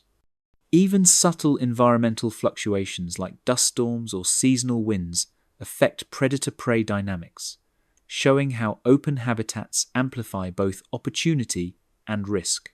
Skeletons reveal adaptations for sustained running, with elongated metapodials and spring-like tendons. Detailed analysis of limb bones from Eocene deposits indicates progressive digit reduction, enhancing efficiency in cursorial locomotion. Muscle attachment sites reflect strong, fast-twitch fibers capable of repeated bursts of speed and agility. These anatomical changes also correlate with changes in metabolism, suggesting higher energy expenditure and dietary specialization to sustain open-terrain life. Fossil teeth indicate a shift from browsing mixed vegetation in forested environments to grazing or selective feeding on grasses and low-lying shrubs, underscoring the deep connection between morphology, behavior, and environment. Seasonal migrations begin, shaping population dynamics and dispersal patterns. Herds expand or contract in response to rainfall, food availability, and predator presence. Fossil isotopic analyses reveal shifts in diet and water dependence that mirror climatic seasonality. Some species display partial nomadism, moving across hundreds of kilometers, leaving behind trackways that testify to early long-distance movement patterns. This migration reinforces gene flow between populations, allowing rapid adaptation to the fluctuating environmental pressures of the expanding plains. Ecological niches diversify as small omnivores exploit areas between herds, and semi-arboreal mammals retreat to occasional gallery forests along rivers and wetlands. The interplay of predator and prey defines new hierarchies, forcing innovation in strategy and speed. Herds develop sentinel individuals, vocal alarm systems, and complex escape maneuvers to survive encounters with carnivores. Predators respond with coordinated stalking, ambush strategies, and improved locomotion. Fossil evidence of wear patterns on teeth and claws demonstrates the intensity of this evolutionary arms race. These interactions reinforce natural selection pressures, catalyzing the diversification of both herbivorous and predatory lineages. Behavioral flexibility, rather than brute strength alone, becomes a hallmark of survival in these open ecosystems. Spanning the endless grasslands, evolution plots the blueprint for the Cenozoic's apex hunters, primed to dominate landscapes once ruled by dinosaurs. Over millions of years, the combination of endurance, intelligence, and agility has laid the foundation for modern ungulates, carnivores, and omnivores. The open horizons of the Eocene plains not only challenge life, but also amplify the possibilities for innovation, shaping ecosystems in ways that will reverberate across subsequent epochs.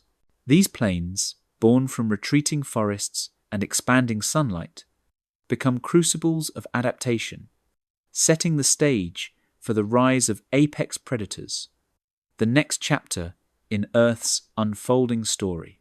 Rise of the new titans. Titanic silhouettes loom against the horizon, their movement measured yet unstoppable. In the late Paleocene and early Eocene, the open plains and river valleys became stages for creatures of astonishing size. From the imposing carnivore Andrewsarchus, estimated at over a metric ton with jaws capable of crushing bone, to massive herbivores like Phiomia and Moeritherium, these mammals reshaped landscapes merely by existing. Fossil footprints and sediment compression reveal the sheer weight of each step, leaving lasting impressions in the soft mud that speak to the colossal forces at play. Unlike earlier predators, these giants relied not on stealth but on scale, creating ecological dominion through presence and strength. Encased in stone, fossilized skulls whisper secrets of muscle strength and jaw leverage unknown to smaller mammals. Examination of cranial anatomy shows that apex predators like Hyaenodon possessed powerful temporalis and masseter muscles, optimized for slicing flesh and cracking bones with precision. Comparative biomechanical studies suggest bite forces that rival even some modern big cats, yet are distributed across teeth that allow flexibility in diet. Skeletal reconstructions hint at social behaviors, group hunting or scavenging strategies that amplified their impact on prey populations. These predators dominated, both numerically and behaviorally, establishing a new hierarchy after the extinction of dinosaurian rulers. Massive herbivores trudge through soft sediments, their every step reshaping the land beneath them. Early proboscideans developed columnar limbs, dense limb bones, and reinforced joints to support their immense bulk. Tusks evolved not merely for feeding but for intraspecific combat and manipulating environmental features, such as uprooting shrubs or stripping bark. Their movement contributed to soil turnover, creating microhabitats for smaller creatures, dispersing seeds, and indirectly facilitating plant succession across the recovering landscapes. Fossilized dung and associated plant remains offer a direct window into their diet and the ecological footprint of these titans. Dried riverbeds preserve the echoes of ancient migrations, pathways etched by creatures of unimaginable size. Seasonal movements across floodplains, inferred from trackway alignments and fossil deposits, suggest that these giants congregated in response to water availability and forage abundance. Concentrated herds would trample terrain, compact sediments, and alter hydrology, leaving lasting signatures that geologists can trace millions of years later. In regions like North America and Eurasia, recurring migration patterns align with shifts in climate, indicating that even these enormous mammals were sensitive to environmental pressures. Tusks pierce the air like natural tools, demonstrating adaptations for feeding, defense, and social display. Morphological variation in tusks indicates sexual dimorphism and individual behavioral strategies, with some tusks curving in elaborate spirals while others remain straight and robust. Wear patterns reveal feeding preferences and strategies. Stripping branches, digging for roots, or engaging in display contests. These physical tools simultaneously shaped ecosystems, pruning vegetation, opening up light gaps, and creating spaces for undergrowth to flourish. Vegetation under siege adapts to colossal pressures unseen in prior eras. Fossilized pollen and leaf impressions from the early Eocene reveal that trees and shrubs developed thicker bark, tougher leaves, and higher branches to survive browsing by proboscideans and other giant herbivores. Some plants even evolved chemical defenses, producing bitter compounds or early tannins to deter consumption. This dynamic created microhabitats for insects, birds, and small mammals, linking flora adaptations directly to the survival of numerous smaller species. Through these pressures, the giants inadvertently engineered niches, driving rapid coevolution and ecological complexity across landscapes. Where patterns on molars trace diets of abrasive vegetation and the subtle art of survival. Analysis of enamel thickness and microwear shows that some proboscideans consumed coarse grasses and fibrous plant material, while others favored softer foliage. Apex predators' teeth, in contrast, preserve evidence of bone-crunching behavior, scavenging, and dietary flexibility. Together, these dental records map a complex web of feeding strategies and ecological interactions, showing how giant mammals adapted to varied landscapes and shifting climates. Joint structures and limb proportions reveal the biomechanical mastery required to carry immense bulk. Limb bones of Andrewsarchus, creodonts, and proboscideans illustrate evolutionary trade-offs between strength, stability, and mobility. Long bones were reinforced with thick cortical layers. Joints allowed limited lateral movement for energy efficiency, and muscle attachment sites reflect enormous locomotor demands. This balance permitted sustained movement across expansive territories, enabling access to diverse resources and influencing the distribution of smaller species within the same ecosystems. Sediment maps across continents hint at dispersal patterns, climate challenges, and seasonal pressures. Fossil records from North America, Europe, and Africa show parallel radiations of large mammals, suggesting that environmental constraints and opportunities drove convergent adaptations. Stratigraphic correlation demonstrates how fluctuations in temperature, rainfall, and vegetation influenced migration body size evolution, and social behavior. Giant mammals were not isolated entities, they were active agents in a dynamic, interconnected biosphere. Even amidst giants, smaller mammals exploit niches invisible to their massive contemporaries. In burrows, canopy cover, and nocturnal hours, small placentals, early primates, rodents, and insectivores found opportunities to diversify, feeding on seeds, insects, and fungi left unnoticed by their colossal neighbors. These lineages, while unremarkable in size, developed behavioral and cognitive flexibility that would later define their evolutionary success. Fossils from Hell Creek and the Bug Creek anthills reveal that such adaptability enabled them to survive the pressures imposed by giant mammals, setting the stage for the rise of complex mammalian ecosystems. Through the dominance of colossal species emerges the quiet continuity of lineages that will shape the future of intelligence. As the titans of the Cenozoic marched across continents, reshaping soils, redistributing nutrients, and restructuring habitats, small mammals persisted in the margins. These creatures retained adaptability, social structures, and ecological insight, quietly laying the foundation for primates, carnivorans, and eventually humans. The age of giants, while spectacular and dominant, thus coexisted with subtle evolutionary experiments, an interplay of scale and strategy that would echo across epochs. In this balance between the enormous and the inconspicuous, life ensured its continuity, bridging an era of titans to the forthcoming narratives of innovation, intelligence, and ecological ingenuity. Echoes of intelligence, building on the shadow of giants, minds quietly expand, navigating challenges unseen. In the remnants of ecosystems dominated by colossal mammals, small species began to rely less on size and more on mental acuity. Cranial measurements from early primates and small carnivorous mammals reveal a steady increase in brain-to-body ratios, particularly in regions associated with memory, problem-solving, and spatial navigation.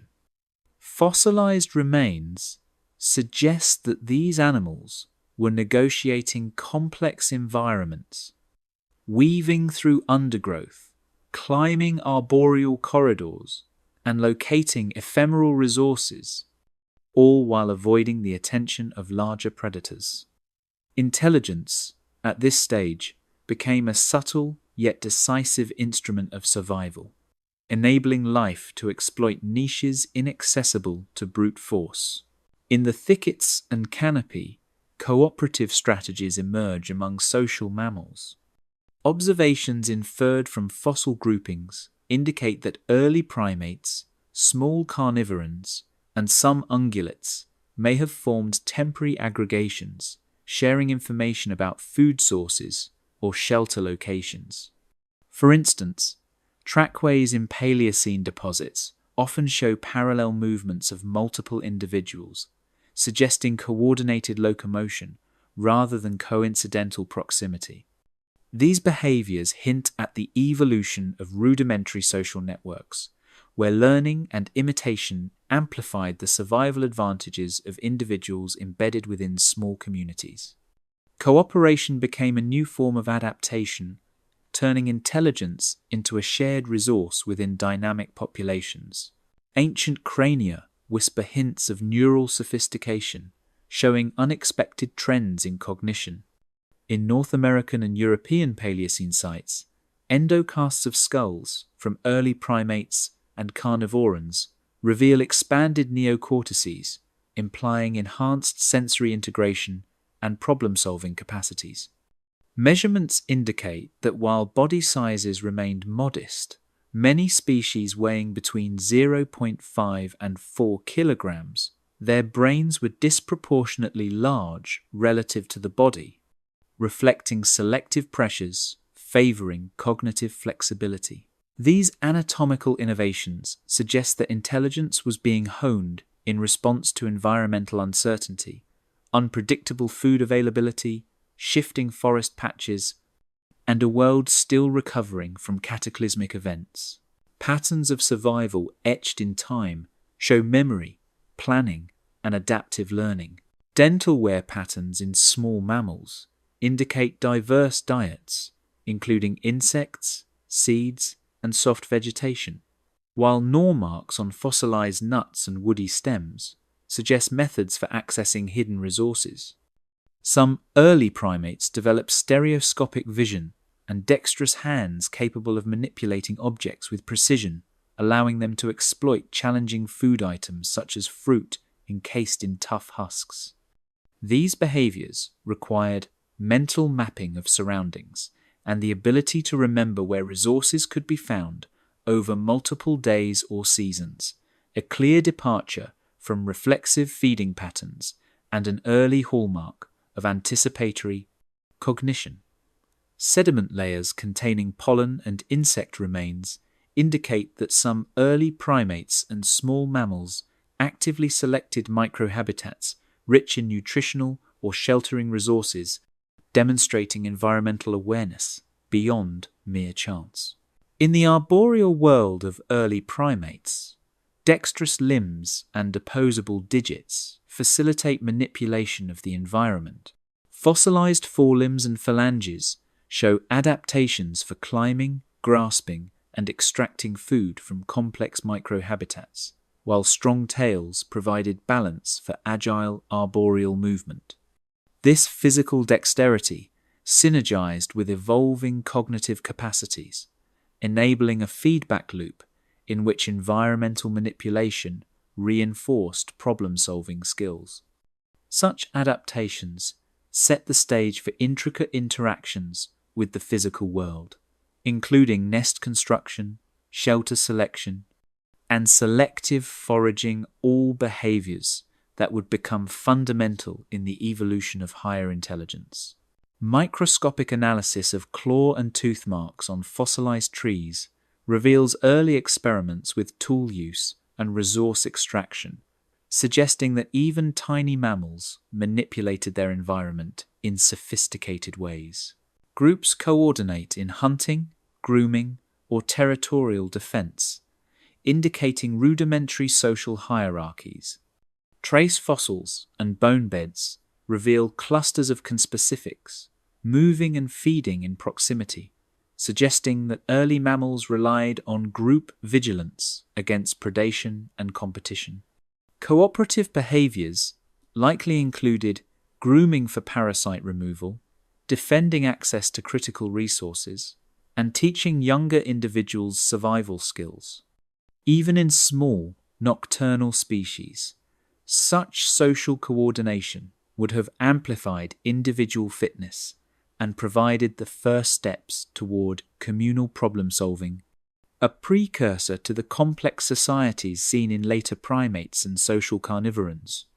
Fossilized footprints alongside bite marks reveal that early social mammals may have coordinated group foraging over complex terrain, hinting at proto-strategies for collective hunting or resource sharing.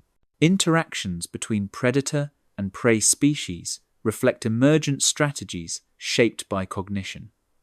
Small mammals and early carnivores had to navigate a post-giant ecosystem dominated by opportunistic feeders. Fossil evidence shows adjustments in foraging times, burrow construction, and evasion tactics, while larger mammals began to recognize patterns in prey behavior. These predator-prey dynamics became increasingly sophisticated, promoting rapid adaptive evolution in both hunters and the hunted. The interplay between mental acuity and ecological pressures created selective conditions where intelligence itself was a critical survival trait. Tracks, burrows, and nest structures suggest foresight, shelter, construction, and environmental manipulation. In sedimentary deposits from early Eocene floodplains, burrows excavated by small mammals reveal careful placement, depth variation, and sometimes communal use. Some nest sites, inferred from fossilized plant material arranged in protective layers, point toward early engineering of microhabitats to buffer against climatic extremes. These behaviors reflect an understanding of cause and effect, building, manipulating, and planning to control one's immediate environment, demonstrating that cognition extended beyond immediate reactions to include foresight and adaptive innovation. Chemical and vocal communication in small carnivorans hints at early signaling and social learning. Fossilized impressions of scent glands, alongside the morphology of vocal structures, suggest that early mammals used complex signals to warn of danger, indicate territory, or facilitate mating. Such communication not only strengthened social cohesion, but also accelerated the transmission of learned behaviors across generations. This early proto-language of scent and sound represents one of the first ecological manifestations of intelligence, providing a foundation for more advanced cultural and social behaviors in subsequent lineages.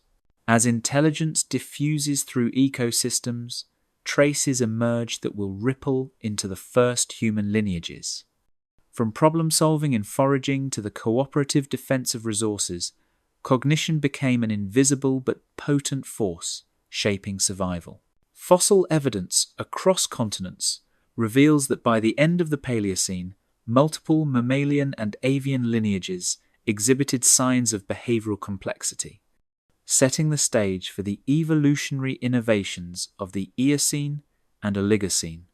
These subtle yet transformative developments hint at a future dominated not by sheer size or strength, but by awareness, curiosity, and the first sparks of foresight foreshadowing the distant emergence of humanity.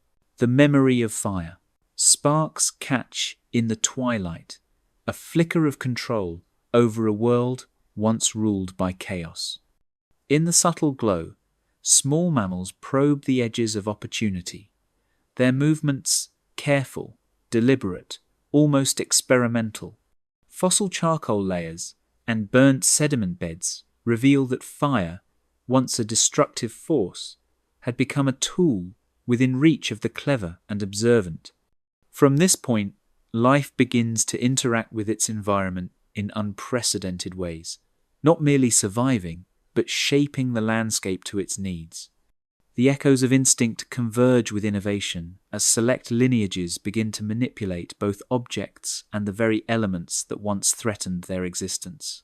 Along rivers lined with charred remnants, mammals and early primates explore the boundaries between necessity and experimentation. Burnt twigs and bone fragments record repeated interaction, hinting at early management of fire for warmth, protection, or perhaps even for cooking. Fossilized remains from these sites, such as gnawed bones and heat-altered sediment, document behaviors that defy simple survivalist explanations. Here, the line between adaptation and conscious environmental influence begins to blur, demonstrating that cognition and circumstance can intersect to produce something wholly new. In hidden burrows, careful manipulation of sticks and stones points toward a nascent understanding of cause and effect. Teeth marks on branches, gouges on stones, and rearranged sediments reveal patterns consistent across generations, indicating the transmission of knowledge rather than isolated acts of trial and error. These behaviors, once rare and risky, offer strategic advantages: access to food otherwise unreachable, shelter from predators, and the ability to create microenvironments within unstable ecosystems. Each act leaves a faint signature, subtle but enduring, in the fossil record.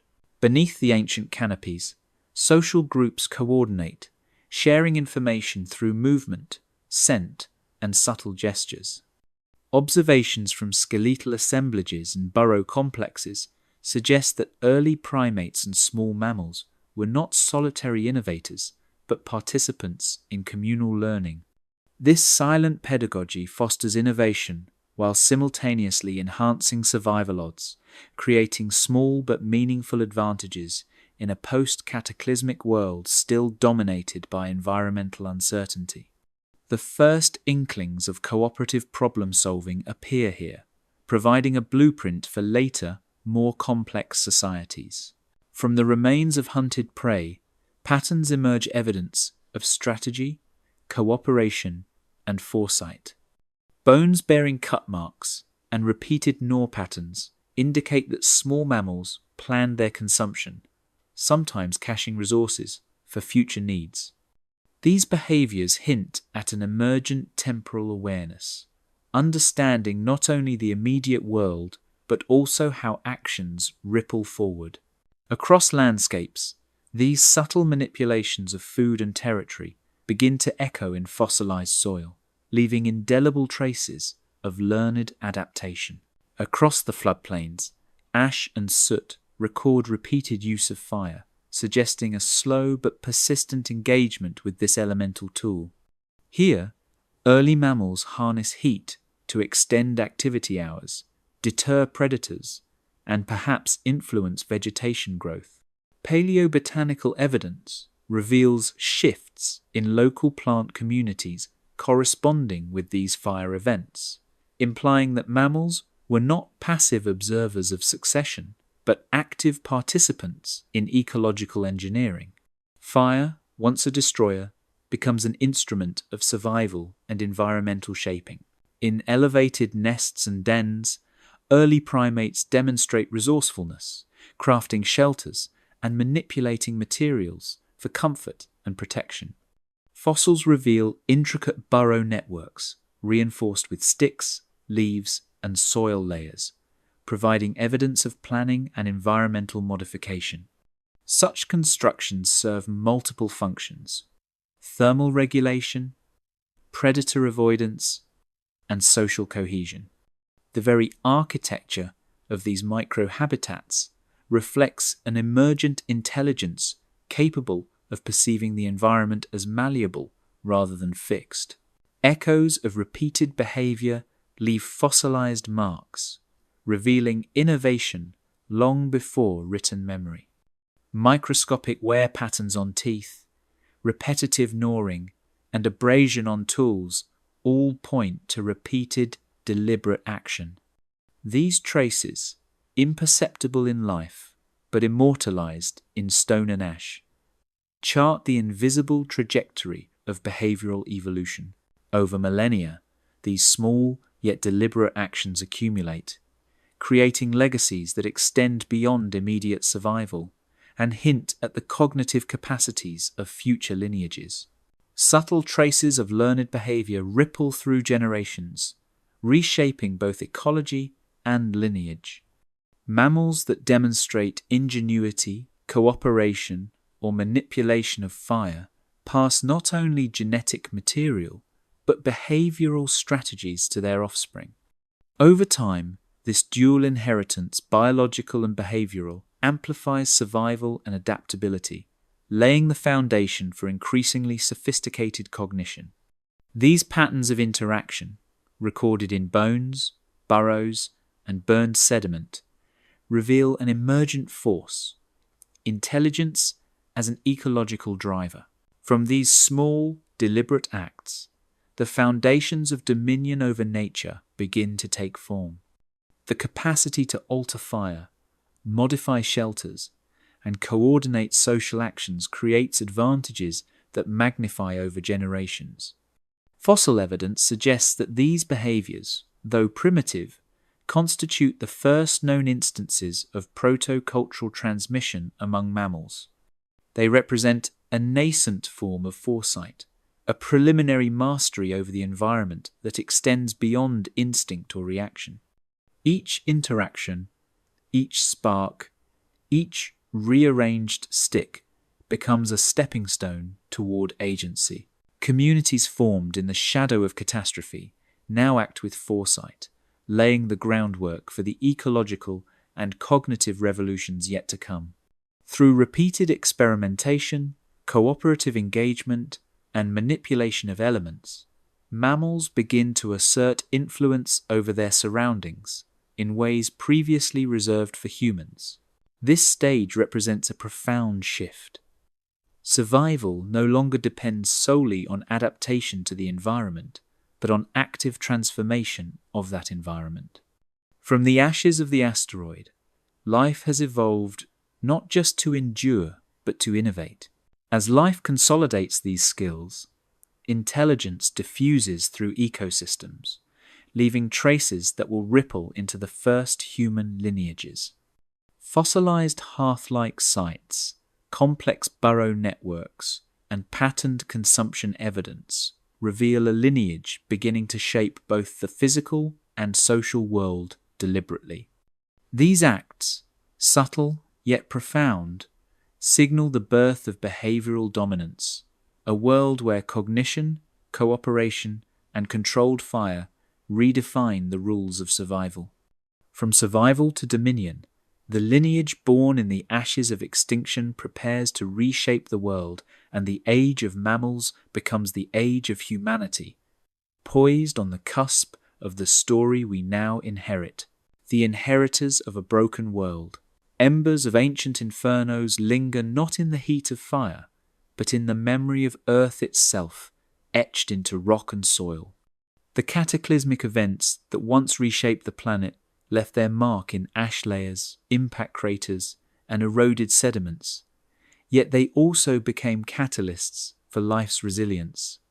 Each mass extinction, from the KPG boundary to the transient hyperthermals of the Eocene, erased ecosystems, even as it carved open opportunities for new forms to emerge.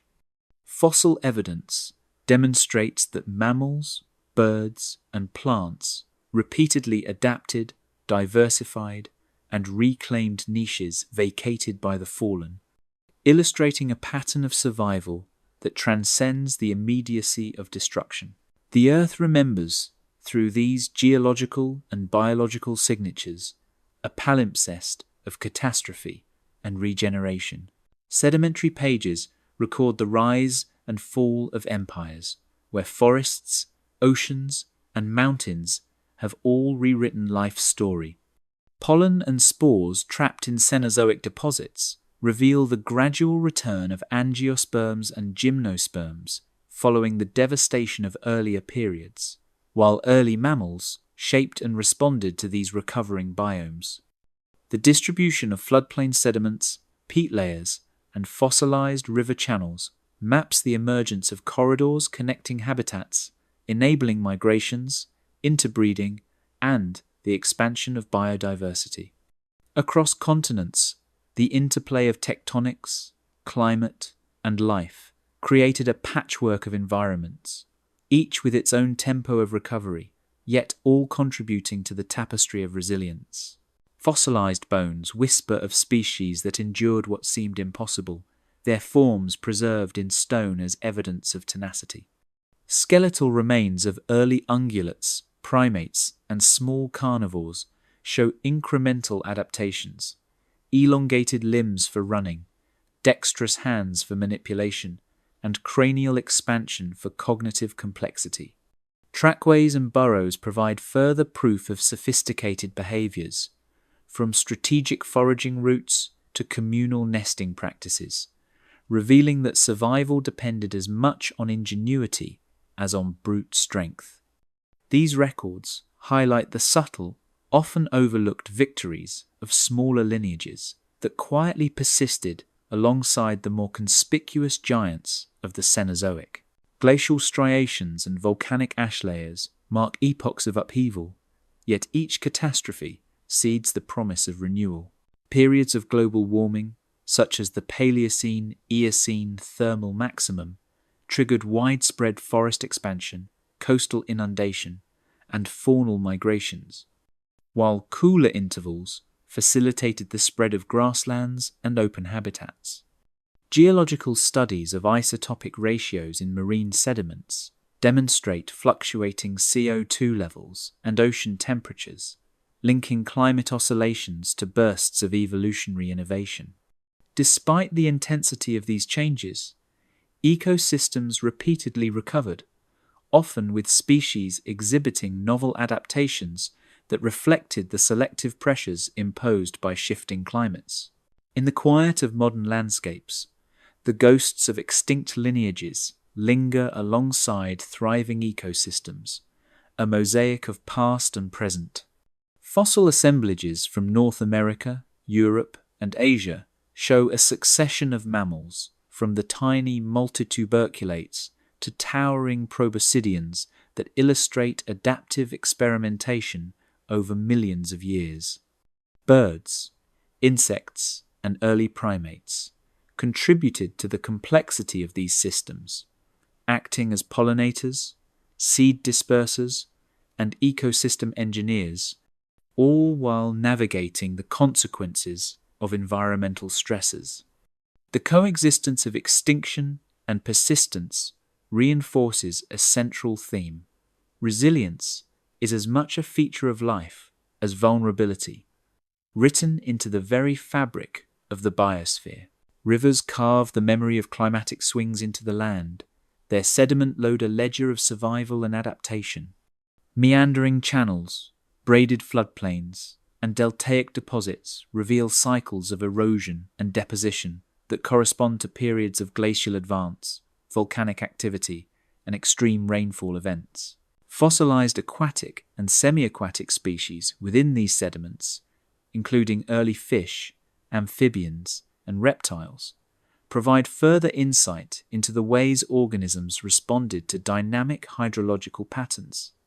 These geological archives underscore the persistent dialogue between life and Earth's physical processes, each shaping the other across temporal scales.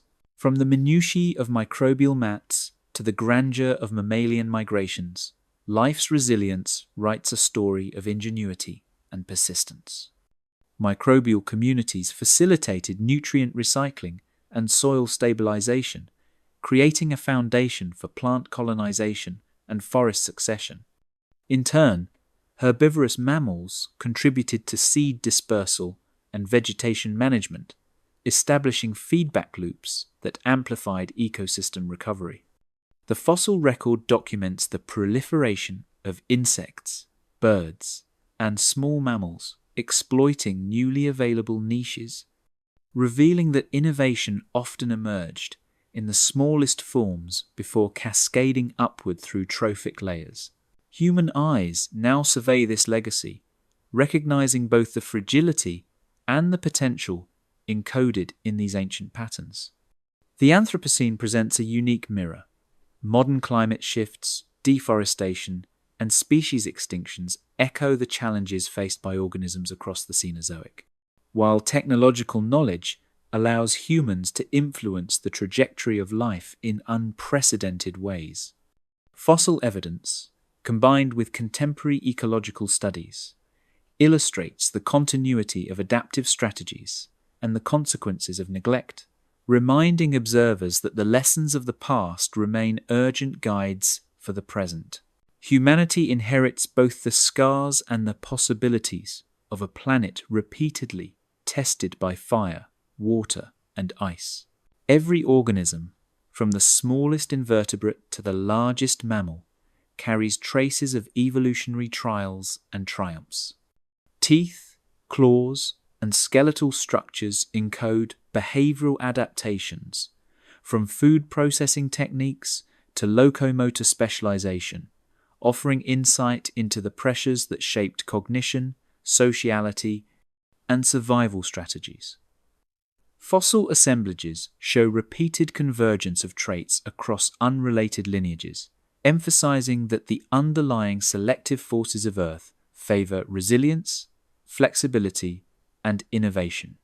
These echoes of adaptation highlight the continuity of life's experimentation over millions of years. And as the cycles of destruction and rebirth continue, humanity inherits a world shaped by resilience, waiting to be understood and respected. From the ashes of cataclysms to the verdant expanses of recovered ecosystems, Earth demonstrates that life persists through ingenuity, cooperation, and the relentless drive to occupy niches. The lineage that once survived near annihilation now stands capable of both stewardship and disruption, carrying forward lessons inscribed in stone, pollen, and bone. As the documentary's journey comes full circle, it leaves a lingering reflection. Every act of preservation, every acknowledgement of fragility, becomes part of the ongoing story of a planet that has always endured, even in the face of its most devastating trials. From the shadow of annihilation, life finds a way to persist, adapt, and flourish, reminding us that resilience is etched into the fabric of Earth itself. In the quiet return of forests, the cautious steps of mammals, and the first flutter of recovering birds, we glimpse the tenacity of survival and the unfolding of new possibilities. These moments speak to more than evolution. They reveal the delicate interplay of chance, time, and courage that shapes every living thing. As the planet turns once more towards sunlight, we are left with awe at the fragile, enduring pulse of life. If you've been captivated by Earth's rebirth, consider subscribing and sharing your thoughts below.